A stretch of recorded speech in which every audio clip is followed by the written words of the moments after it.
অনেকদিন পরে মনে করলাম যে ইলিশের ল্যাঞ্জা ভর্তা করব। তো ল্যাঞ্জাটা একটু ছোট, তো তাই অন্য একটা মাছের টুকরাও দিয়ে দিলাম। এটারে দিয়ে একটা ল্যাঞ্জা ভর্তা করব। আর যখন দেখলাম যে নিচে একটু তেলও বেশি ছিল, ওই তেলের সাথে আরও একটু তেল দিয়া ঘরে বেগুন ছিল সেগুলো ভাজা করব চিন্তা করলাম। তো তেলের ভিতরে একটু হলুদ লবণ দিয়া ভালো করে মিক্সিং করে বেগুনগুলা গোল্লা গোল্লা করে কাটছিলাম। এমনি সুন্দর রিং করা এইগুলা দিয়া তেলের মধ্যে ভালো করে নাড়াই চাড়াই কি সুন্দর পাতাই দিলাম। একটু সময়ের মধ্যে আমি কি সুন্দর পাতাইছি দেখেন।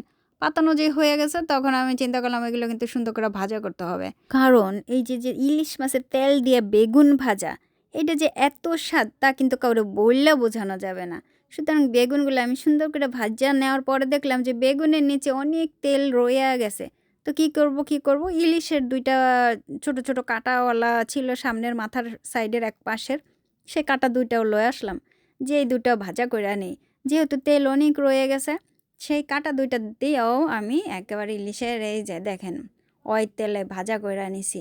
আজকে যে এই যে ল্যাঞ্জা ভর্তা, বেগুনে ভাজা, আর কি লাগে বলেন? যে ইলিশের ল্যাঞ্জা ভর্তা করার সময় অনেকে ধইন্যা পাতা দেন। তো আজকে আমাকে ওই বাড়ির পথ দিয়ে কেউ যাওয়ার সময় যদি যান ঠান একটু ধইন্যা পাতা লই আইসেন দিনই।